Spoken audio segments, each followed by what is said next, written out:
तो आपको सत्य का दर्शन नहीं होगा। इसलिए हम वो पूंजी इकट्ठी करें। अच्छा देखिए, कई बार अपन गाली देते, गाली तो आप अनुभव करना, पहले गाली हम अंदर देते हैं। आप लोगों ने देख नहीं, कई बार जाके देख ले, जब कोई बात कहना सुनना होता है तो अंदर से पहले हम गाली देते, ऐसा कहूंगा, ऐसा कह के डांटूंगा, ऐसा डटवाऊंगा। पहले हम अंदर रील तैयार करते अंतःकरण में, और फिर इंद्रियों के माध्यम से उसी बात को बाहर व्यक्त करते हैं। कभी कभी हम देखते हैं कि हैंडपंप में पानी खारा आता है, नल में पानी खारा आता है, हम कहते हैं अरे इस हैंडपंप का पानी तो खारा है, इस ट्यूबवेल का पानी तो खारा है, खराब है। ट्यूबवेल का पानी खराब नहीं है, झरने का पानी खराब है। ट्यूबवेल हैंडपंप टोटी है, वो तो एक माध्यम है। अपना अंतःकरण रूपी झरना खराब है, विचार रूपी झरना खराब है। तभी इंद्रियों के माध्यम से गाली आती है, झूठ आता है, निंदा आती है, बुराई आती है। इसलिए हम अंतःकरण को शुद्ध करें, और अंतःकरण की शुद्धि के लिए हमें सद्गुरु की शरण जाए। सद्गुरु की शरण के बिना हमारा उबारण नहीं होए, हमारा कल्याण नहीं होए। आइए भजन सुने। अब की बेरे उबारो गुरु जी मोहे, अब की बेरे उबारो, अब की बेरे उबारो गुरु जी मोहे, अब की बेरे उबारो, अब की बेरे उबारो गुरु जी मोहे, अब की बेरे उबारो।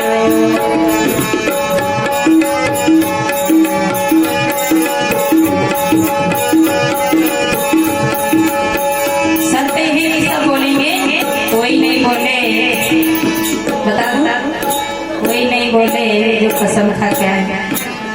ए भव सागर में भंवर डुबायो, भव सागर में भंवर डुबायो, भव सागर में भंवर डुबायो, भव सागर में भंवर डुबायो। लियो शरण तुम्हारो गुरु जी मोहे, अब की बेरे उबारो, ले लियो शरण तुम्हारो गुरु जी मोहे, अब की बेरे उबारो, अब की बेरे उबारो गुरु जी मोहे, अब की बेरे उबारो, अब की बेरे उबारो गुरु जी मोहे, अब की बेरे उबारो।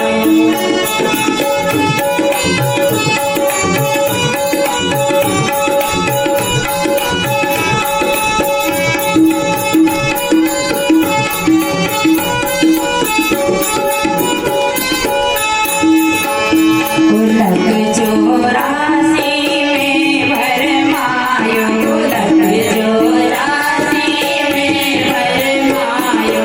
कभी पक्षी में, कभी जानवरों में, कभी कीट में, कभी पतंग में, और कहाँ आने भटके जो हमारी साध्वी जागृति बता रही कि लग चौरासी में भरमायो, लग चौरासी में भरमायो। धर पशु अवतारो गुरु जी मोहे, अब की बेरे उबारो, धर पशु अवतारो गुरु जी मोहे, अब की बेरे उबारो, अब की बेरे उबारो गुरु जी मोहे, अब की बेरे उबारो, अब की बेरे उबारो गुरु जी मोहे, अब की बेरे उबारो। मेरी बात नहीं जम रही, पीछे वाले भाई लोग भजन नहीं बोल रहे। जिंदगी में दो चीजें बहुत जरूरी है, एक भजन और दूसरा भोजन। और आदमी भोजन में पीछे नहीं रहता। 4 रोटी खाने की हो तो 5 खा जाए, और 4 पूरी खाने की हो तो 5 पूरी खा जाए, चाहे भले पानी पीने की जगह ना रहे। पर भजन में कंजूसी करता है। जिंदगी में भजन और भोजन दोनों ही जरूरी है। भजन जितना जरूरी है, भोजन जितना जरूरी है, उतना ही जरूरी भजन है। और मैंने पहले ही बोल दिया, आज मैं खिचड़ी सुनाऊंगी। तो भोजन क्यों जरूरी है? शरीर की जठराग्नि को शांत करने के लिए भोजन जरूरी है और आत्मा शांति प्राप्त करने के लिए भजन जरूरी है। तो मुझे एक कथा याद आ गई। एक आदमी मर गया, मतलब शरीर छूट गया था। उसको लोग ले जा रहे थे शमशान में, बोल रहे थे कि राम नाम, डरो मत, बोलो बोलो। अब डरने से होगा क्या? तो हो नहीं होना, आज नहीं तो घबराना नहीं। पर ये कटु सत्य है। तो लोग बोल रहे थे कि राम नाम, जोर से बोलो राम नाम। पीछे वाले क्यों नहीं बोल रहे हैं? इन्हें डर लग रहा शायद। राम नाम सत्य है, राम ही सत्य है, आत्म राम ही सत्य है, रमैया राम ही सत्य है, चेतन राम ही सत्य है और सब झूठ है। शरीर झूठ है, प्राणी झूठ है, पदार्थ झूठ है। इसलिए झूठ है कि छूट जाता है, नकली है।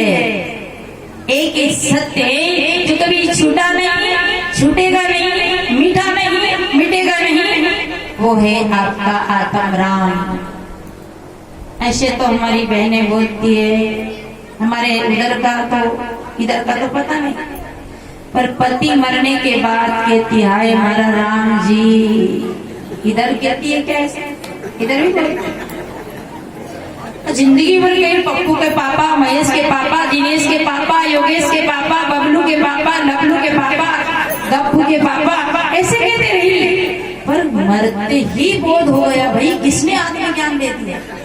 शरीर छूटते ही तुरंत ज्ञान हो गया कि हाय हमारा राम जी। और ये जो बैठे ना पीछे पागड़िया वाला, ये भी के राम मेरे, अब कोई राम। अरे तुमको 108 लगे हैं, वर्मा जी में शर्मा जी बन गए, शर्मा जी में वर्मा जी बन गए। परंतु एक ऐसी जगह है जिसका नाम रख दिया शमशान, सबकी शान एक बराबर हो जाए, उसका नाम है शमशान।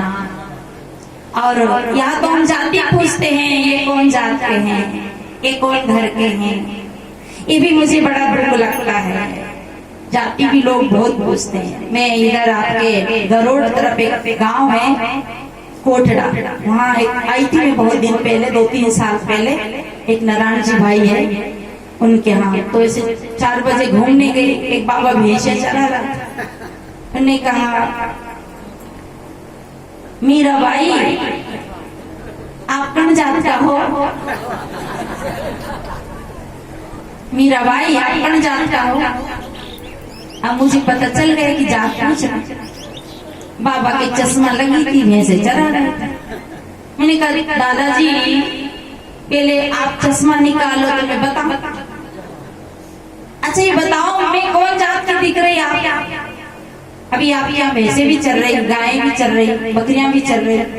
मैं इन तीनों जात में से बकरी के जात की हूँ, कि भैंस के जात की हूँ, कि गाय के जात की हूँ, बताओ तो बाबा बेचारा समझा कि ये मेरी भाव नहीं समझी कि आप कौन दूध की हो। मतलब वही समझा कि मैं उनका अर्थ नहीं समझी, मैं तो अर्थ समझ ही नहीं थी। तो मैंने आपको कौन सा दूध चाहिए, भैंस का चाहिए कि गाय का चाहिए कि बकरी का चाहिए? कबीर साहब कहते जाति न पूछो साधु की पूछ लीजिए ज्ञान, मोल करो तलवार का पड़ा रहने दो म्यान। ये सूर्य हमसे जाति नहीं पूछता है कि तुम शूद्र हो तो धूप में मत निकलो, तुम्हारे ऊपर प्रकाश नहीं दे सकता। जिसको सूर्य नारायण भगवान कहते हैं, जिसको जल देवता कहते हैं, वायु देवता कहते हैं, वो वायु देवता नहीं कहता है कि तुम्हें हवा नहीं दूं, जल देवता नहीं कहता कि तुम्हें बारिश नहीं दूं, क्योंकि प्रकृति में जो गुण धर्म है वो सबके लिए समान है। पर आदमी जात पूछता है। कबीर साहब कहते जात ना पूछो साधु की पूछ लीजिए ज्ञान। अरे मोल करो तलवार का पड़े रहने दो म्यान, इस शरीर के म्यान से तुम्हें क्या लेना? तुम्हें तो जो ज्ञान है वो ले लो, बाकी हमारी ज्ञान हमारे पास ही। कबीर साहब कहते हम तुम एक ही लो, अरे तुम्हारे में हमारे में एक ही खून तो है, हम तुम एक ही लो, एक ही प्राण व्यापे हो, एक ही जनी जना संसारा, कौन ज्ञान से भयो निराला, भो बालक भो द्वारे आया, भो बाप के पुरुष कहाया। अरे हम तुम एक ही जात कहते हैं, परंतु अगर हम अलग से होते तो कहीं से हमारा जन्म अलग होता। कबीर साहब कहते जो तू ब्राह्मण ब्राह्मणी का जाया, और राधे क्यों नहीं आया, कान से क्यों नहीं आया, नाक से क्यों नहीं आया, आकाश से क्यों नहीं टपका।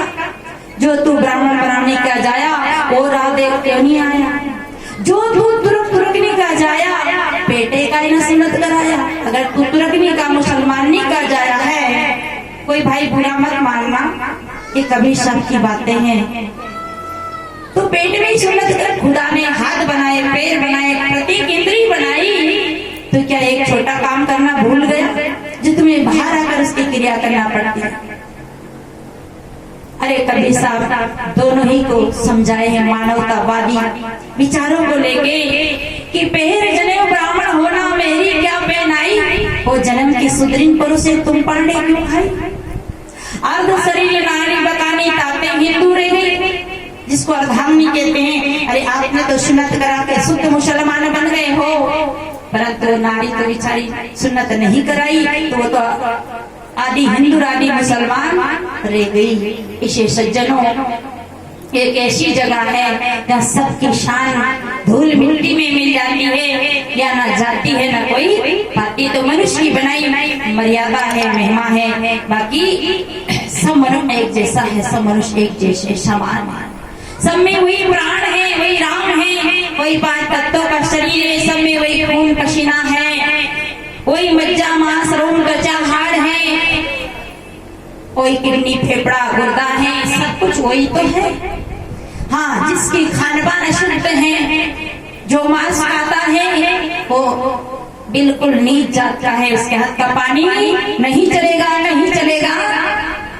जो कोई मुर्गी खाता है उसके हाथ का पानी नहीं चलेगा, वो नीच जात का है। आप में तो कोई नहीं ना, बुरा मत मानना, क्योंकि मुर्गी नीच जात की है, वो गंदगी खाती है, मल खाती है, और उस मुर्गी को अगर कोई भाई अपने घर में पकाता है वो सबसे नीच जात का है।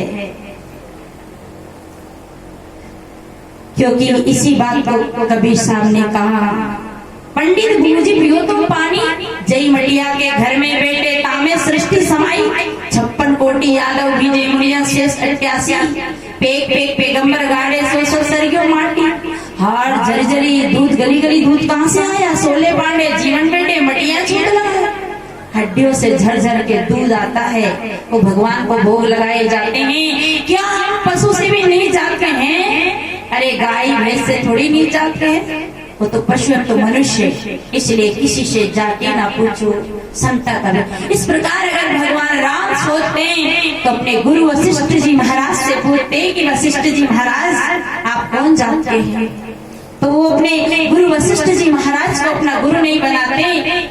अगर ऐसी बात होती तो राजा परीक्षित अपने गुरु सुखदेव मुनि से पूछते कि आप ये कौन चाहते हैं, क्योंकि सुखदेव मुनि व्यास जी के पुत्र थे और व्यास जी भीमरनी के बच्चे थे। पराशर ऋषि के संबंध से 2 जन्म हुआ था, पराशर ऋषि चंडालीन के बेटे थे, दोनों के संबंध से व्यास जी का जन्म हुआ था। उन महापुरुषों ने इनकी जाति नहीं पूछी, इनके ज्ञान तत्व को जाना, इनके ज्ञान तत्व को लिया। इसलिए सज्जनों जाति नहीं पूछना चाहिए। जो राणा कुल में जन्मी मीराबाई अगर समझती तो गुरु रविदास जी को अपना गुरु नहीं बनाती। भगवान राम अगर ऐसा सोचते तो सबरी के यहाँ खट्टे मीठे बेर नहीं खाते। प्रभु राम ने कहा है, जब सबरी के आश्रम में प्रभु राम गए तो सबरी ने कहा, कहीं विधि की स्तुति करो तुम्हारी, अरम जाति में जड़ मारी, कहीं विधि की स्तुति करो तुम्हारी, अरम जाति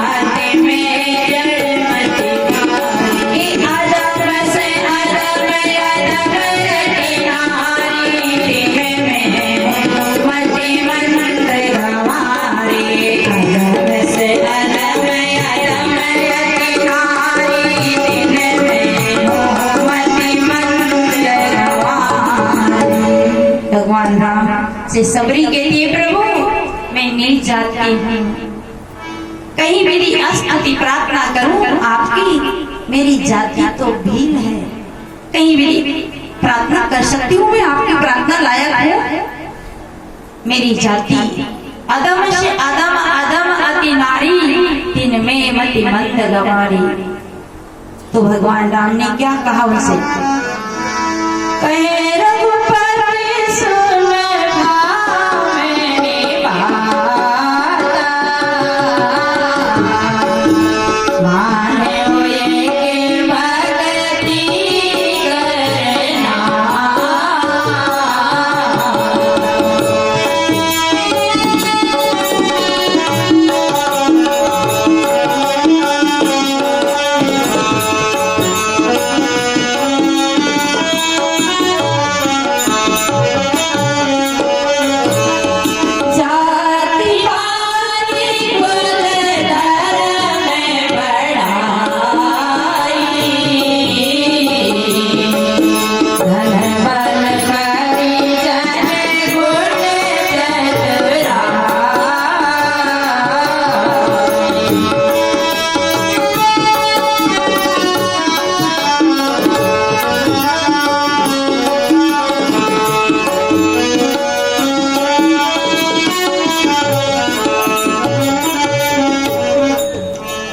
भगवान राम सबरी से कहे रघुपति सुने भामिनी बाता, बाता माने बात,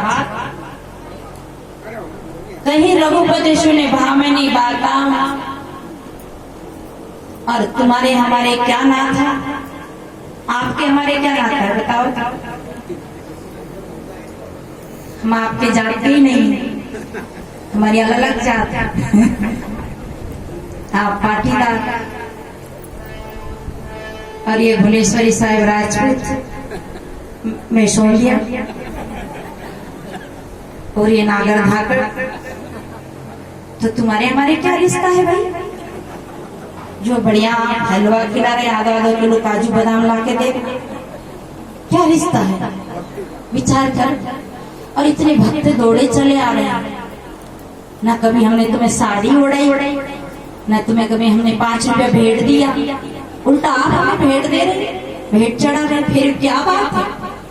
कहे रघुपति सुन भामिनी बाता, मानव एक भक्ति कर नाता, जाति पाति कुल धर्म बढ़ाई।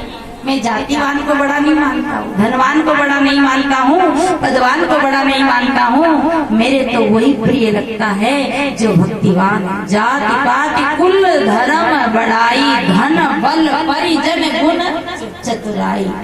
मुझे वो व्यक्ति अच्छा लगता है, वो व्यक्ति प्यारा लगता है, उससे मैं प्रेम करता हूँ। और क्या कहा? भक्तिहीन नर सोवे कैसे, बिन जर बारिद देखिया।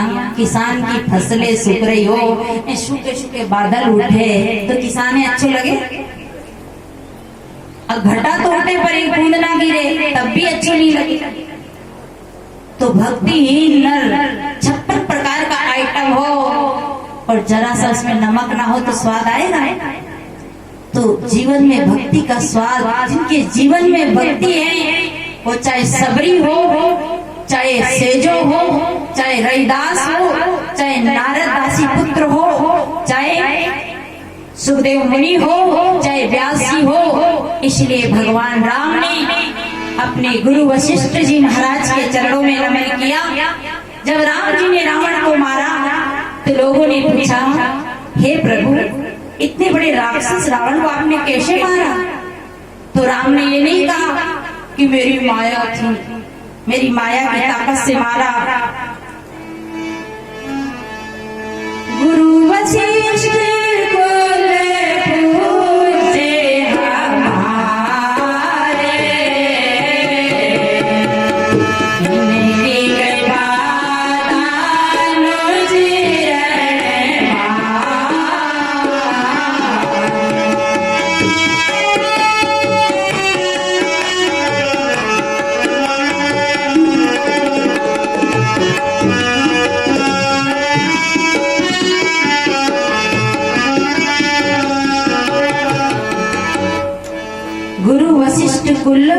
पूज्य हमारे, इनकी कृपा रज लेकर के मैंने राक्षस रावण को मारा।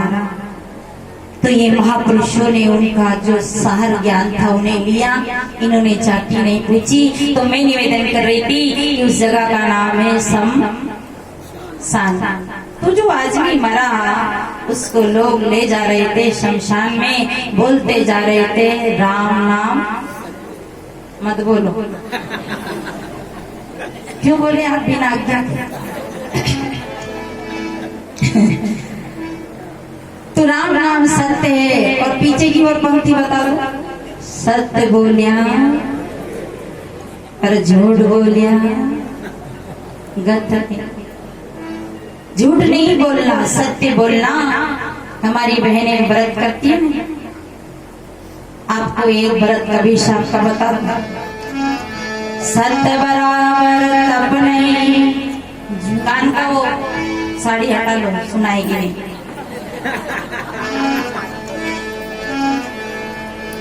सत्य बराबर तप नहीं, झूठ बराबर पाप। जाके हृदय साच ताके हृदय। कबीर साहब ने यही व्रत बताया, सत्य बराबर कोई तपस्या नहीं, कोई व्रत नहीं, कोई उपासना नहीं, सत्य बराबर तप नहीं। धर्म न दूसर सत्य समाना, अगम निगम पुराण। सत्य बोलना भी बड़ा कठिन है, पर हमारी बहनें तो सत्य में नहीं झूठ में काम चला लेती। कैसे चलाती बताओ? बट वो धीरे धीरे फेंक करे। कहाँ से करे? एक कोरोना का समय बहुत पैसा कमाया, तत्वों का जो कण समूह इकट्ठा हुआ ये तत्वों में मिल जाता है और जीव अपने कर्म संस्कार अनुसार आगे दे धारण कर लेता। हमारी एक माता जी आई है जो सरपंच साहब की बहन, का बेटा खत्म हो गया। तो बताएं कि उनका बेटा खत्म हुए बहुत दिन हो गए, बच्चा जवान बच्चा खत्म हो गया। तो उनको रोज 2 रोटी उनके रखती है, 2 रोटी खिलाती है।